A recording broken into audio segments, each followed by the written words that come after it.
나는 하나님을 예배하는 예배자입니다. 내가 서 있는 곳 어디서나 하나님을 예배합니다. 내 영혼 거룩하게 향하여 내 마음 완전한 하나님 향하여 이곳에서 바로 이 시간 하나님을 예배합니다.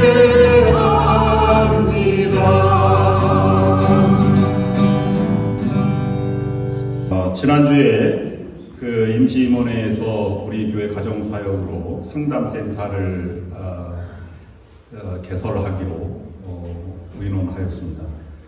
상담센터는 앞으로 이제 진행이 될 것이고요.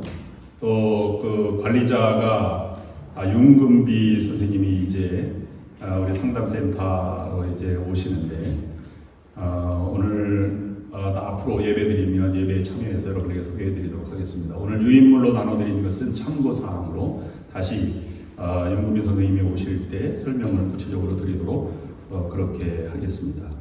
그 다음에 오는 토요일 날 국가주 한인 코커스 선교 디너가 산라몬밸리 UMC에서 있습니다.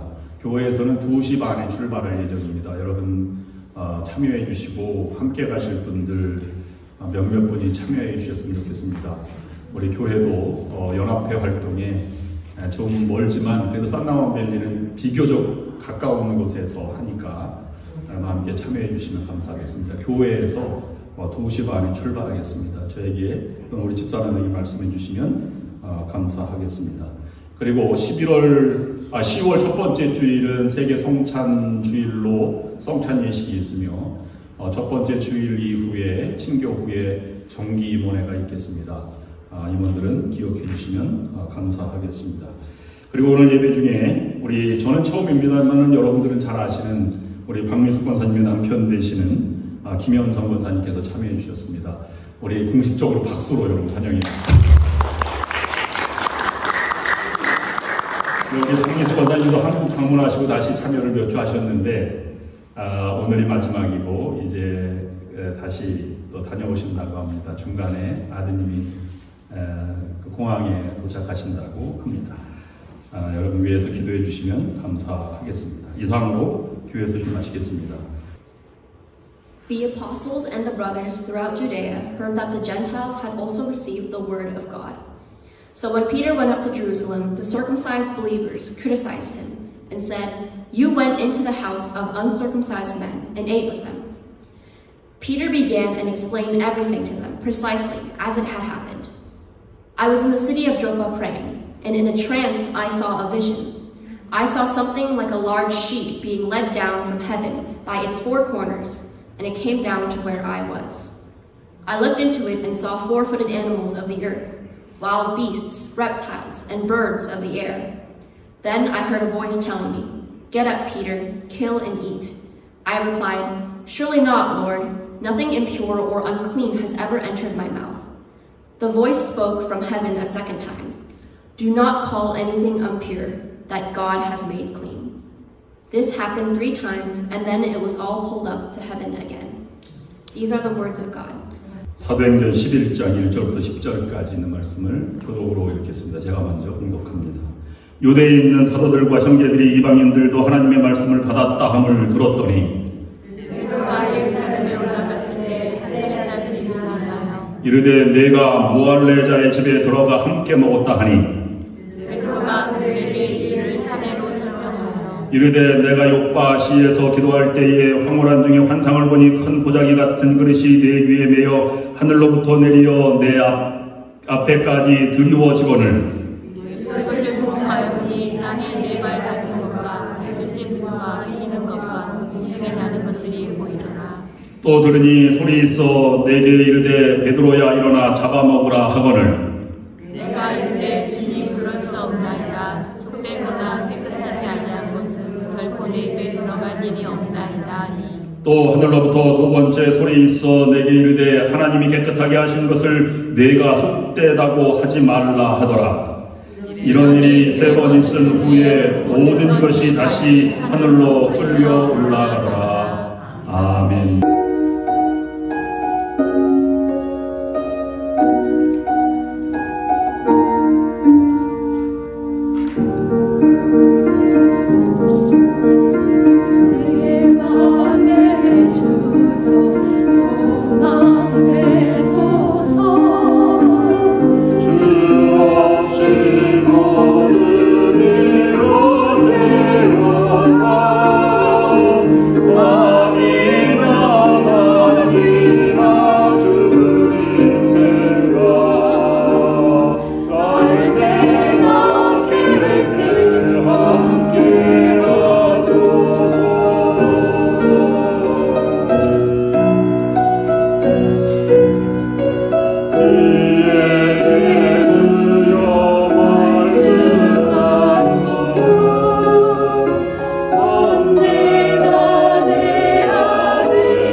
사람은 고난과 아픔을 통해서 발전하고 또 성장합니다. 큰 변화의 사건을 통해서 나라와 인류도 발전해 왔습니다. 그래서 아프면서 큰다라고 말합니다. 혹자는 아프면서 늙어간다라고 말하지만 반드시 맞는 것 같지는 않습니다. 아프지 않고도 노쇠해지고 힘이 기력이 빠진 것을 보면 나이가 들수록 아픔을 느끼기보다는 기력을 느끼는 것이 사실입니다. 근데 여러분 자랄 때 어릴 때 얼마나 많은 통증과 고통과 아픔이 있었습니까? 그만큼 아프면 성장해지고 있는 것입니다. 여러분들이 지금 힘들고 고난이 있고 아픔이 있다면 분명히 말씀드릴 수 있는 것은 여러분은 성장하고 있는 증거입니다. 성숙해지고 자라고 있는 여러분들을 받아들이시고 그 가운데 견뎌내시고 견딜 수 없는 아픔과 고난이 있더라도 그것을 통해서 신앙은 반드시 성장되게 되어 있음을 확신하고 이겨나가시는 여러분들이 될 수 있기를 주님의 이름으로 축원합니다. 우리가 인류 역사를 보면 크게 견딜 수 없는 아픔이 있었는데 1차 대전이라든지 산업혁명이라든지 또는 중세시대에 유럽을 휩쓸고 간 그 대흑사병이라든지 종교개혁 또는 2차 대전 등등의 수많은 아픔을 통해서 인류 역사는 인간의 존엄성이 발전되게 되었고 또는 시민혁명이 일어나서 시민의 권리가 확장되게 되었고 공동체의식이 발전해서 민주주의가 발전하게 되었고 그 다음에 2차 대전을 통해서 실존주의, 인간의 고귀함이 얼마나 위대한가를 발전하며 나아가게 되었습니다. 우리는 오늘날 신앙생활하면서 장로교, 감리교, 이렇게 루터교 자유롭게 다니지만 종교개혁 시대에 살아갔던 사람들에 보면 그 하나 때문에 수많은 목숨이 앗아가고 전쟁과 아니면 목숨을 담보로 죽음의 경계를 넘나들면서 신앙을 지킨 흔적의 삶을 우리가 살아가고 있다고 볼 수 있습니다. 10월달은 종교개혁 주일이 다가와서 생각나서 드린 말씀입니다. 그만큼 우리의 삶에 굴곡이 많이 있지만 그 가운데에서도 믿음으로 이겨 나아가는 우리들이 되어서 우리도 믿음의 굴곡을 잘 이겨나가 후손들에게 좋은 믿음의 유산을 남겨야 할 것입니다. 오늘 본문은 베드로와 고넬료가 만나서 그 집에 들어가서 있었던 일의 후의 일입니다. 베드로가 고넬료의 초청을 받고 베드로도 환상을 보고 고넬료의 집으로 가는데 수많은 장벽이 있었습니다. 이방인이라 먼 지역에 있었고 그곳에서 초청한 사람들과 함께 10명이 고넬료의 집에 가서 식사를 하고 예배를 드리고 세례를 베풀고 설교를 하였습니다. 오늘 본문은 사도행전 11장은 그 이후에 예루살렘 교회로 와서 베드로가 보고할 때 일어났던 현상을 우리에게 보여주고 있습니다. 베드로가 고넬료 집으로 갔을 때는 몇몇 동료들이 함께 갔고 초청한 사람들이 함께 갔기 때문에 소수였습니다. 10명 정도가 되었다라고 지난주에 묵상하였습니다. 그런데 그것은 개인적인 결단으로 추종자들과 함께 동역자들과 함께 갔다고 볼 수 있습니다. 그런데 예루살렘 교회에 와서 예루살렘 교회에 보고할 때 이상한 심상치 않은 기운을 느꼈습니다. 개인들의 문제가 교회로 확대되게 되었고 이제는 교회가 찬반 양론으로 옳다 그르다의 문제로 확대되게 된 것입니다. 그러나 베드로의 태도를 여기서 가만히 살펴보면 베드로는 그 과정 가운데에도 하나님의 역사하심을 믿고 설명하고 함께 나아가는 모습을 볼 수 있습니다. 새로운 하나님의 인도하심에 순종하여 새 역사를 써나가고 있는 장면입니다. 유대인들은 아직도 고정관념에서 벗어나지 못해 율법의 옳고 그름을 판단하고 있었던 그 모습입니다. 유대인들이 가지고 있었던 이 가장 중요한 사상은 뭐냐 하면 유대주의 또는 선민사상, 그의 증표로 할례를 받아야지만 한다는 것입니다. 이 껍질을 깨지 못하고 있는 모습을 보여주고 있습니다. 하나님은 그 현상을 깨고 본질로 돌아가십니다. 그래서 껍질을 깨는 사람을 하나님께서는 사용하고 계십니다. 세상에는 본질과 현상이 나눠져 있습니다. 모든 존재는 껍질인 현상과 아니면 뚜껑 이런 것들이 존재합니다. 그런데 엄밀히 말하면 이 껍질이나 뚜껑은 그 안에 있는 내용물, 본질을 보호해주기 위해서 존재하는 것입니다. 때가 되면 생명체는 그 껍질을 깨트리고 밖으로 나오지 않으면 그 껍질 때문에 결국 생명체는 죽게 될 것입니다. 성경에서도 한 알의 밀알이 땅에 떨어져 죽지 않으면 열매를 맺을 수 없다라고 말합니다. 그러나 엄밀히 말씀드리면 죽은 밀알은 싹이 나지 않습니다. 한 알의 밀알이 죽으면이라고 하는데 그 밀알의 의미는 밀알의 껍질 아니면 본질이 아닌 껍질이 죽는 것을 의미합니다. 달걀이 살아있는 생명체를 가지고 있다면 때가 되면 그 껍질이 깨어져 병아리가 되는 것이지. 껍질이 깨어지지 않으면 그 안에 질식하고 죽고 말 것입니다. 우리도 우리 안에 깨어져야 할 것들이 있고 우리 공동체 안에도 베드로가 만났던 그 환경 가운데 여러 문제들을 만나지만 그것을 깨고 본질, 복음의 본질로, 사랑의 본질로, 성령의 역사로 나아가는 우리들이 되어야 할 것입니다. 그런 의미에서 오늘 유대인들이 가지고 있는 껍질이 무엇인지, 무엇을 깼는지, 우리가 나갈 방향이 무엇인지라고 하는 것을 묵상해 보고자 합니다. 첫 번째로는 유대인의 껍질을 아직도 가지고 있는 그리스도인들이 예루살렘 교회에 존재하고 있었다는 사실입니다. 이것은 사도행전 15장까지 계속 이어지며 이방인이 할례를 받아야 하는지 이방인 선교가 가능한지 계속적인 논쟁 속에 존재하게 되는데 이 사도행전 15장에 그 결론을 맺습니다. 이방인도 구원받을 수 있다. 그 다음에 할례를 받지 않아도 구원받을 수 있다. 라고 하는 데까지 갈등이 계속되어 나아가는 것입니다. 유대인들의 선민주의, 선택받은 민족이다 라고 하는 것은 지금까지 유대인들을, 이스라엘을 지켜주는 보호막 역할을 하였습니다. 철저한 이방 지역에서 땅을 점령하고 살아가는 그들에게 동족 간의 결혼과 할례, 이방종에 대한 철저한 방어는 하나님이 허락하신 땅의 순수한 이 신앙의 고귀함을 간직하도록 하였습니다. 그래서 유대인들을 지켜주는 힘이 되었지만 예수 그리스도가 오신 이후에 이러한 굳어진 생각들 때문에 복음이 증거되지 못하는 것을 하나님이 안타까워하시고 그것을 깨지도록 그렇게 하나님이 역사하고 계신 것이 오늘 본문 말씀입니다. 오늘 본문 11장 1절부터 3절 말씀에 보면 이렇게 기록하고 있습니다. 유대에 있는 사도들과 형제들이 이방인들도 하나님의 말씀을 받았다 함을 들었더니, 여기에 사도들과 형제들이라고 하는 말은 베드로와 함께 베드로를 후원하는 사람들을 가르쳐 말합니다. 같은 동역자들이고 입장을 이방인들도 세례를 받아야 한다 라고 하는 입장에 함께 동조한 사람들입니다. 베드로가 예루살렘에 올라갔을 때 라고 하는 것은 예루살렘 교회에 보고하는 장면입니다. 할례자들이 비난하여 유대인들이 그를 비난하였다는 것입니다. 반대자들을 가르쳐 말하는 것입니다. 사도 베드로를 대하는 자세가 이제는 함께 나가는 것에서 분열이 시작되는 것을 볼 수 있는 것입니다.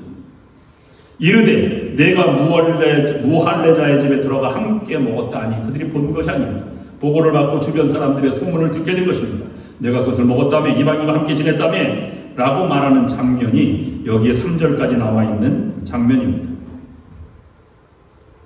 용서, 이 유대주의에 깊이 빠져있는 사람들은 이방인의 집에 가서 식사를 하고 거기에서 예배도 드리고 할례를 세례를 주고 설교를 하였다는 것은 본능적으로 용서할 수 없는 마음이 무척 상한 모습을 소문을 듣고 있었는데 베드로를 보자 그것을 분노하는 모습으로 표출되고 있는 것입니다. 용서받을 수 없는 행동을 하였다라고 하는 것입니다. 그들이 비록 복음을 받아들인 그리스도인이 되었음에도 불구하고 말입니다. 지금의 상황은 유대교, 교회 밖에 있는 유대인들의 공격이 아니라 그리스도인 된 유대인들의 공격인 것입니다. 내부의 싸움으로 발전되게 되었습니다. 신앙인과 신앙인의 다툼입니다. 주님 안에서 깨어져야 할 껍질을 깨지 않으면 믿음의 사람들끼리 갈등이 존재할 수밖에 없습니다. 서로 다툴 수밖에 없는 존재가 우리들의 모습입니다. 여러분들에게 깨어야 할 분명한 것들이 있습니다. 그것을 깨지 않으면 우리는 결코 발전할 수 없으며 날아갈 수 없습니다. 그런데 그런 공격에도 불구하고 베드로의 자세를 우리가 묵상해 보아야만 합니다. 베드로는 이미 부활을 경험한 사람이요 다시는 뒤로 물러서지 않는 신앙의 사람으로 거듭 태어났습니다. 그래서 그들의 원수 같은 용서받지 못할 네가 죄를 지었다라고 하는 것에서 베드로는 일어나 설명합니다. 그것이 오늘 4절에 있는 말씀인데 이 4절 말씀은 베드로가 그들에게 이 일을 차례로 설명하였다라는 것으로 설명하고 있습니다. 오늘 읽지는 않았습니다만 사도행전 11장 18절 말씀에 그것에 증거가 있습니다. 그들이 이 말을 듣고 잠잠하여 하나님께 영광을 돌려 이르되 그러면 하나님께서 이방인에게도 생명 얻는 회개를 주셨도다 하니라. 베드로의 온유하게 설명한 적대시하고 반항하지 않고 항변하지 않고 항의하지 않고 온유하게 설명한 것이 그들의 마음을 열게 하였다는 것입니다. 그들은 감싸고 있던 두꺼운 껍질을 드디어 깨기 시작한 것입니다. 시비를 걸지 않고 온유하게 대하는 이 자세가 우리가 복음으로써 거듭난 사람들의 신앙의 태도일 것입니다. 그래서 하나님의 복음은 유대를 넘어서 이방인 지역까지 나아가는 근거가 되게 되었습니다. 여러분, 교회가 성장하고 또는 초기 한국 개화기 때에도 똑같은 현상이 일어났던 것을 우리가 기억합니다. 개화기 때 이와 같은 갈등이 있던 교회가 두 교회가 존재합니다. 정동교회는 아닙니다. 감리교회는 분열의 역사가 있지 않았습니다. 장로교회 중에서 승동교회와 오늘의 이름은 승동교회이고 또 하나는 교회는 연동교회, 이 두 교회가 갈라짐의 역사, 양반과 상놈이 갈라지는 역사가 있는데 아주 비슷합니다. 제가 이 설명을 드리면 이렇습니다. 곤당골 교회라고 맨 처음에 세웠는데 여러분 사진을 한번 보시겠습니다. 곤당골 교회의 초기의 모습입니다. 여러분 기와지대 사대문 안에 있는 승동 지역에 종로 2가 주변 뒷골목에 있는 그 교회 골목 가운데 하나인데 저같이 잘 세워졌습니다. 양반들이 세웠을 듯한 교회의 모습임을 볼 수 있습니다. 여기 곤단골 교회에 토마스 무어라고 하는 선교사가 선교를 시작했습니다. 선교사는 이제 양반들이 오고 사대문 아니니까 왕족들이 와서 예배를 드리기 시작했던 거예요. 그런데 그 사이에 죽음에 임박한 한 사람의 소식을 무어 선교사가 듣게 됩니다. 어느 한 집의 아이가 이 길로 죽어가게 되었다. 근데 선교사들은 보통 약이 비상약이 있지 않습니까? 그 집에 찾아가서 그걸 고쳐주었어요. 갔더니. 그랬더니 너무 감사해서 그 사람이 교회에 출석을 하게 되십니다. 그 사람 이름이 박성춘입니다. 직업은 저기입니다. 백정이었습니다. 노무에서 그 사람 백정이 세례를 받고자 해서 그 다음 주에 나왔는데 백정이 몇 명을 데리고 왔느냐면 자기 친구 50명을 데리고 왔습니다. 너무 놀라서 이 양반들이 토마스 무어 선교사에게 요청을 했습니다. 어떻게 백정이 우리 교회에 들어올 수 있냐? 토마스 선교사는 모든 사람은 동일하다. 우리 형제자매를 사랑해야 하지 않느냐? 그래서 양반들이 무어 선교사에게 의논했습니다. 그러면 우리가 이 양반들은 앞쪽에 앉고 그 다음 백정들 평민들은 뒤쪽에 앉는 것으로 우리가 하면 좋겠습니다. 라고 요청했는데 무어 선교사가 이런지하에 그럴 수 없습니다. 라고 거절했습니다. 그래서 이 양반들은 도저히 함께 지낼 수 없다고 해서 다시 나아가서 개척을 하였어요. 그것이 홍문삭골 교회입니다. 여기 보면 홍문삭골 교회가 세워지고 있는데 이 홍문삭골 교회에 나갔는데 나가고 난 다음에 박성춘 중심으로 해서 이 곤단골 교회가 모든 평민들이 막 들어오기 시작했어요. 교회가 막 부흥하기 시작했습니다. 놀라운 사실이 막 일어나기 시작했던 거예요. 그래서 거기에 민족주의 운동도 일어나고 상소문을 막 쓰기 시작했습니다. 우리 백정들은 평민인데 왜 갓을 쓰지 못하느냐? 백정도 갓을 쓸 수 있도록 왕의 허락을 해달라고 하는 이 요청을 보냅니다. 그래서 그것을 가지고 상소를 드려서 백정도 쓸 수 있다라고 하는 것 속에 허락을 받아서 박성춘이 제일 처음으로 갓을 쓰고 예배에 참여하게 됩니다. 있을 수 없는 일이죠. 그런데 잘 나가던 교회가 불이 났어요. 이 곤단골 교회가 홀라당 같았습니다. 근데 나갔던 홍문삭골 교회 양반들이 그거 가지고 잘 됐다 이렇게 얘기한 것이 아니라 회개하기 시작했어요. 우리가 잘못한 게 아닐까? 왜 불이 났을까? 우리의 책임은 없는가? 그래서 다시 들어와서 우리가 그들을 보살펴주자 하고 다시 들어왔습니다. 합쳐서 생긴 교회가 승동교회입니다. 승동교회 옛 건물 이렇게 있고요. 다시 개작해서 그것을 건물을 보존해서 오늘날의 건물은 이와 같은 건물로 다시 태어나게 되었습니다. 아름다운 역사를 가지고 있는 교회입니다. 나중에 1911년에 박성춘 백정 출신이 장로가 되었고 그 다음에 14년에 선조임금의 11대 손 이재영이 장로가 되면서 그 교회는 양반과 평민이 함께 형성되어 나가는 아름다운 교회의 모형으로 많이 성장되게 되었습니다. 그 다음에 이 교회가 유명해서 10차례나 통합 측 총회가 열리게 되었고요. 여러분들이 잘 아는 총회장이 있습니다. 그 총회장 중에 하나가 깡패 출신의 김익두 목사가 총회장이 여기서 된 그런 역사적인 장소이기도 합니다.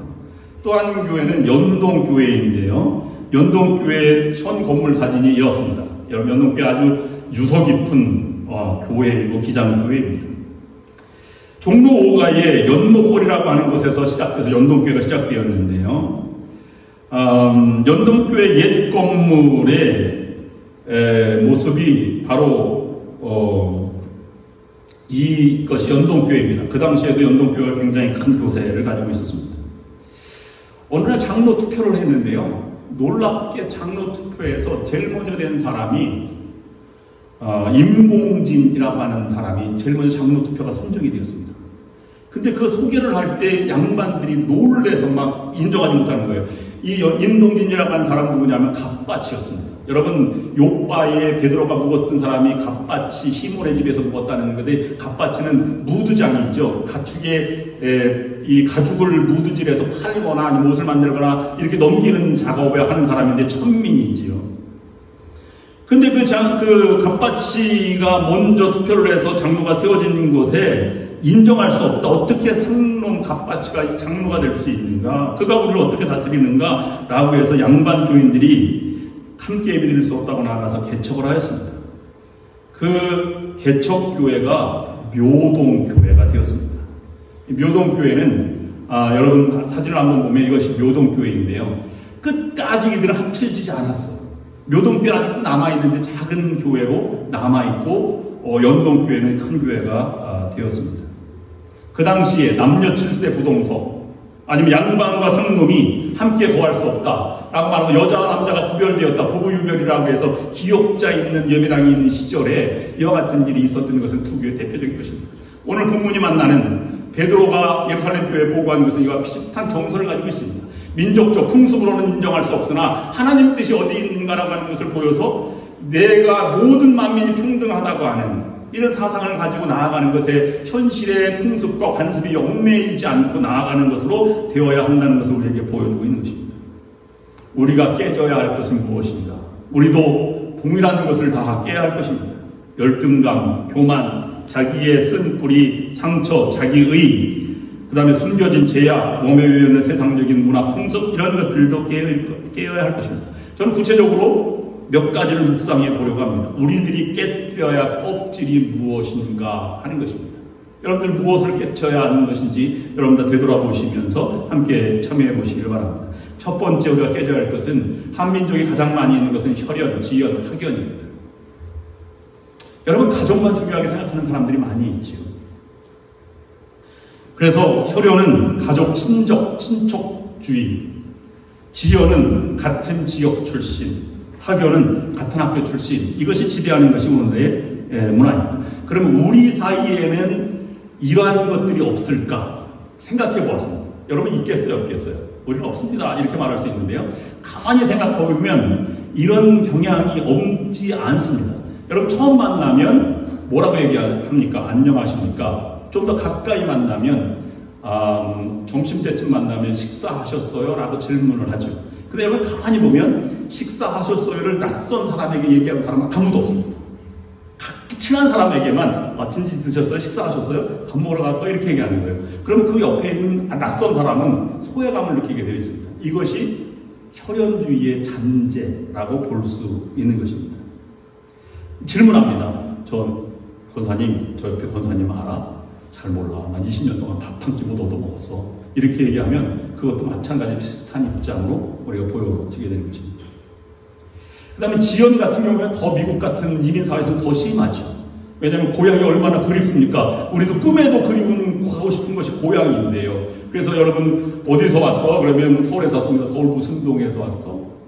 같은 동이 아니에요. 서울만 해도 좋습니다. 근데 지방에서 왔으면 또 지방이 어디냐에 따라서 막 정감이 막 들어옵니다. 근데 처음 고향이 어딥니까? 라고 말할 때 거기에서 없으면 같은 동네가 아닙니다 라고 말하면 같은 지역을 찾을 때까지 계속 질문합니다.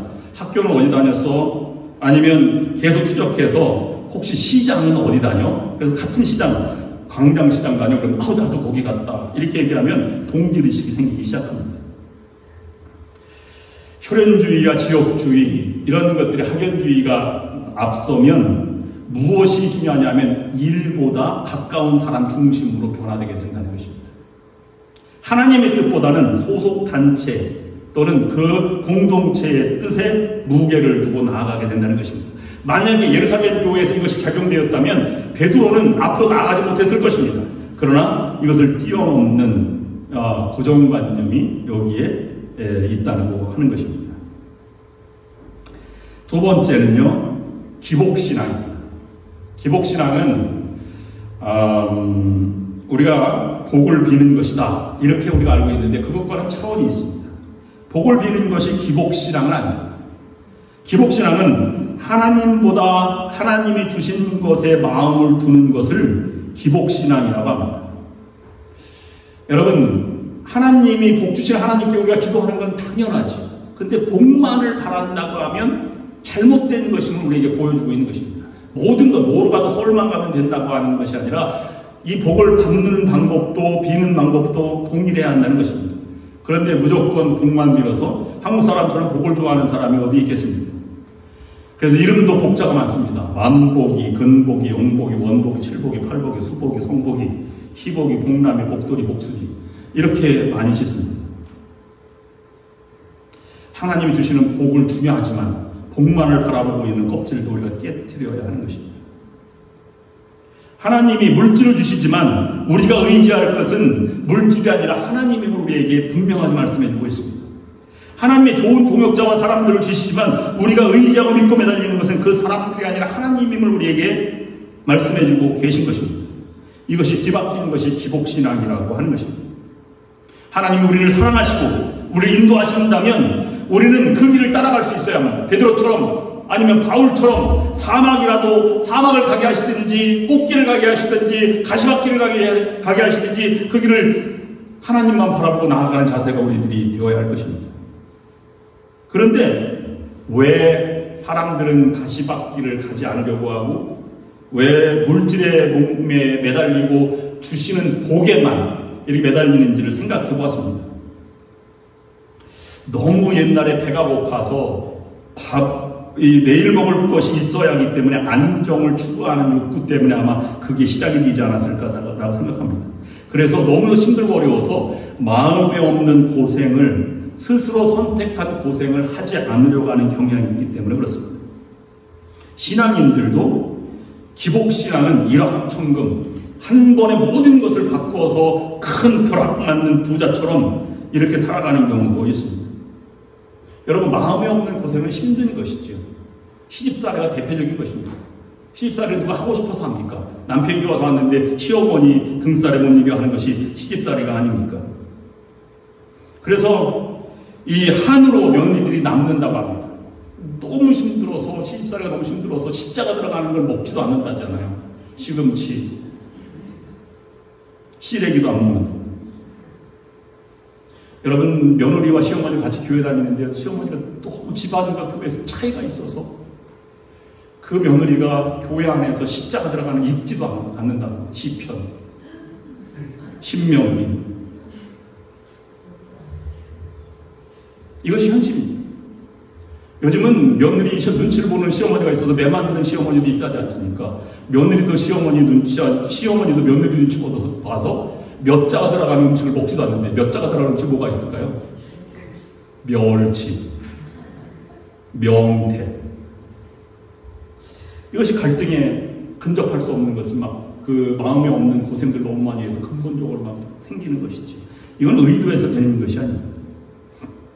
그래서 발전하는 것은 일확천금처럼 한 번에 모든 것이 회복되고 축복받는 이런 하나님의 이 축복의 벼락을 맞는 것처럼 한국 사회에 가면 여러분 모든 사람이 다 사장님, 그 다음 인사하는 것이요, 안녕히 가세요 이렇게 하는 대신 복 받으세요. 또 어떤 사람은 돈벼락 맞으세요 이렇게 인사하는 경우를 제가 들어봤습니다. 여러분 적어도 인생에는 5가지가 있어야 복이다 이렇게 얘기합니다. 5가지. 오복이 여러분 뭡니까? 수부, 강명, 유호도, 고종명 아닙니까? 적어도 수는 오래 살고 부는 남을 나눠줄 만큼의 여유가 있는 부였으면 좋겠다. 강은 강건할 강자, 안녕할 영자입니다. 몸과 마음이 평안하고 강건하게 살아갔으면 좋겠다. 유호도 다른 사람의 덕을 끼칠 정도로 덕을 가지고 살아갔으면 좋겠다. 고종명 편안하고 편안한 죽음을 맞이하는 그런 천수를 누리는 삶이 되었으면 좋겠다라고 하는 5가지가 있어야 된다고 말합니다. 근데 이 오복남, 오복녀를 여러분 오늘날 바꿔서 말하면 5가지를 가진 남자가 행복하다고. 5가지를 가진 남자가 무엇이 있을까요? 제가 설명드리면 이렇습니다. 오복남은요, 첫째 건강해야 한다. 둘째 돈이 있어야 한다. 셋째 딸이 있어야 한다. 넷째 친구가 있어야 한다. 5번째 마누라가 있어야 한다가 오복남이랍니다. 오복녀도 비슷합니다. 건강이 있어야 한다. 돈이 있어야 한다. 딸이 있어야 한다. 친구가 있어야 한다. 5번째가 틀립니다. 남편이 없어야 한다가 오복녀랍니다. 성경 시간에 질문을 했어요. 오복이 뭡니까? 그랬더니 저 수부강령, 유호도, 고종령 아는 사람이 한 사람도 없더라고요. 초등학생들이 질문했습니다. 오복이 뭡니까? 그랬더니 초복, 중복, 말복, 팔복, 광복, 구입할, 수복 이렇게 얘기했다는 사람도 있습니다.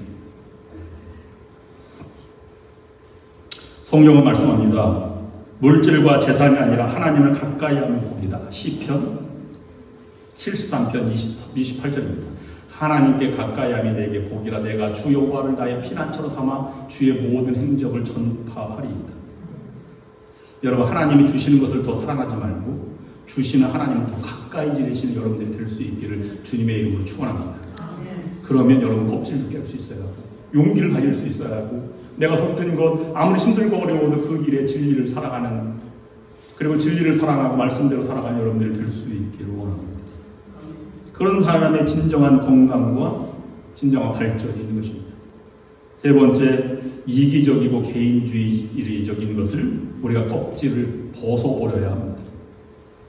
한국인들이 가장 많이 듣는 부정적인 비난은 개인은 뛰어나지만 공동체 의식이 약하다, 모래알처럼 서로 의지하지 않는다는 말일 것입니다. 여러분, 나도 중요하지만 다른 사람도 소중한 것이지, 우리 교회도 중요하지만 다른 사람도 소중한 것입니다. 그런데 이것이 막 달리되어서요, 이제는 교인들끼리도 막 경쟁의식을 느끼고 교회까지도 경쟁의식을 느껴요. 우리가 언제 그렇게 살아갔습니까? 우스갯소리를 제가 말씀드리면 어느 신앙인이 열심히 기도하고 있었습니다. 근데 사단이 막 속삭이는 거예요. 내가 지금 기도를 멈추면 자녀들을 좋은 대학에 들어가게 해주겠다. 근데 신앙인은 꿈쩍도 하지 않습니다. 그러나 지금 기도를 멈추면 수입을 지금보다 몇 배가 되게 해주겠다. 그래도 신앙인은 꿈쩍하지 않습니다. 그런데 이 말 한마디에 신앙이 넘어갔답니다. 너 지금 기도를 멈추지 않으면 이 지금 내게 줄 복을 네가 가장 친한 친구에게 주겠다. 그랬더니 기도를 멈췄다는 것입니다.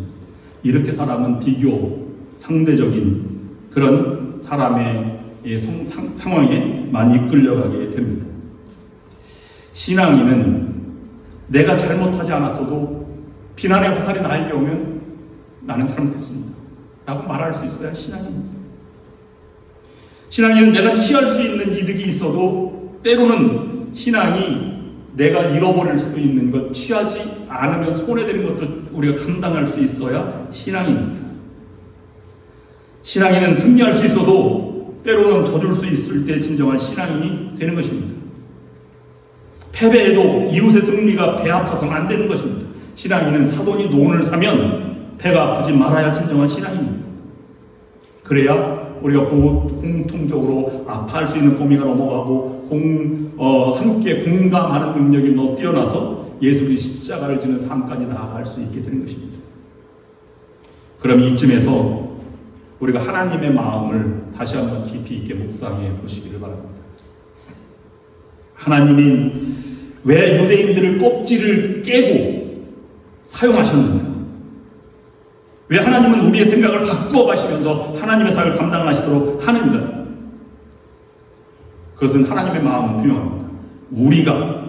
하나님은 우리가 생각하는 우리보다 훨씬 더 크고 위대한 존재를 쓰시기를 원하시기 때문에 내 있는 한계를 벗어나서 큰 그릇으로 만들어 가시는 것입니다. 그래서 우리들을 더 큰 자로 만들겠다는 하나님의 뜻이 내가 가로막혔을 때 우리에게 주어진 하나님의 뜻입니다. 할례받은 유대인으로 살아가는 것이 아니라 세계를 변화시킨 유대인으로 살아가기를 원하셨기 때문에 베드로와 사도들을 사용하신 것입니다. 모든 신앙의 유대인들은 껍질을 깼습니다. 모세가 그랬고, 야곱이 그랬고, 아브라함이 그랬고, 요셉이 그랬고, 다윗이 그랬습니다. 그것을 깬 다음에 하나님 위대하게 사용하신 것입니다. 다시 말씀드리면 하나님의 마음은 여러분은 여러분의 능력보다 훨씬 더 위대한 존재임을 하나님이 이미 인정하고 계신 것입니다. 여러분의 능력 때문이 아니라 하나님이 그렇게 쓰시겠다는 위대한 계획 때문에 위대한 존재로 하나님을 삼으시고 계신 것입니다.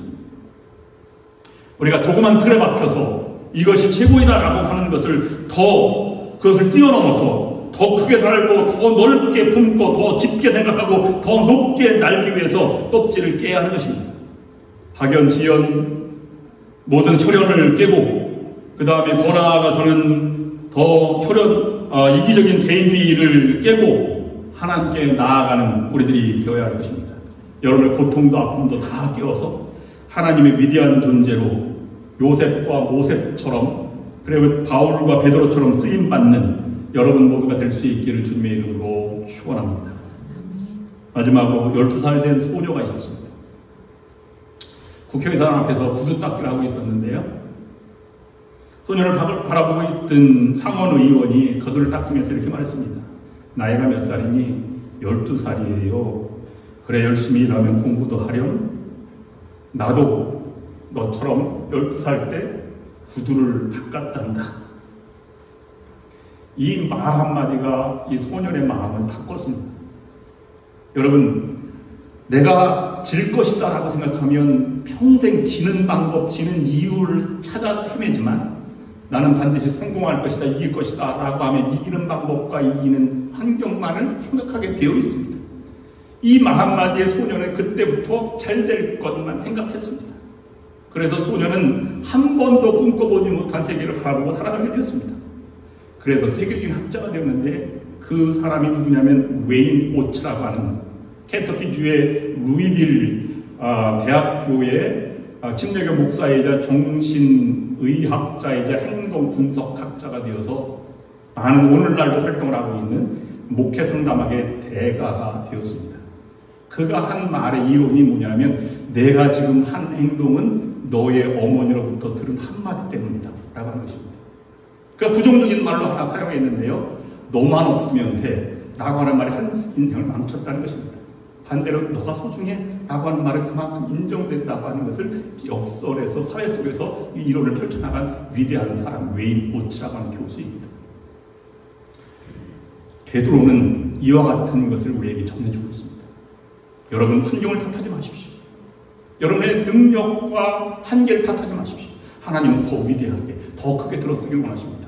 그런 일에 사용되는 여러분들이 될 수 있기를 주님의 이름으로 축원합니다. 기도하겠습니다.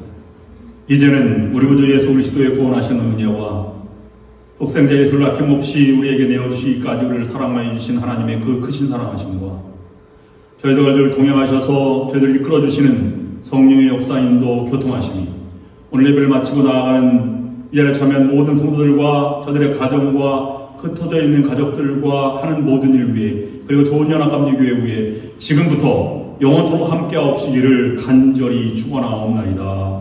아멘.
여기에 모인 우리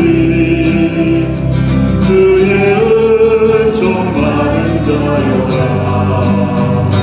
주께서 이 자리에 함께 계심을 아노라. 언제나 주님 나를 찬양하며 자라리니 시험을 당한데도 함께 계심을 믿노라. 이 믿음 더욱 굳세라. 주가 지켜주신다.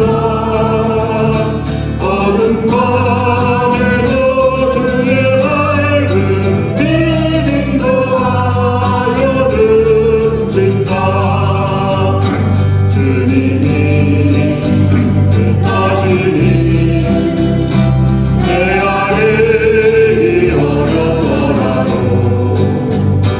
언제나 주님 안에 내가 있음을 아노라. 사랑과 말씀들이 나를 더욱 새롭게 하니 때로는 넘어져도 채워준 믿음 있노라. 이 믿음 더욱 굳세라. 주가 지켜주신다. 어두운 밤에도 주의 밝은 빛 인도하여 주신다. 여기에 모인 우리 사랑받는 주의 자녀라. 주께서 뜻하신 바 우리 통해 펼치신다. 고통과 말씀 중에 더욱 주님을 지하오니 어려움 이겨내고 주님도 이 믿음 더욱 굳세라. 주가 지켜주신다. 어두운 밤에도 주의 밝은 빛 인도하여 주신 이 믿음 더욱 굳세라. 이 믿음 더욱 굳세라. 주가 지켜주신다. 어두운 밤에도 주의 밝은 빛 인도하여 주신다.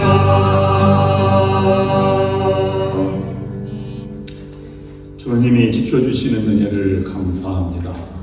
돌아보면 우리의 삶은 그렇게 인정받을 만한 존재가 못 되는데도 하나님이 우리를 사랑하셔서 살려주셨습니다. 나 같은 죄인 살리신 고백하는 마음으로 부르시겠습니다.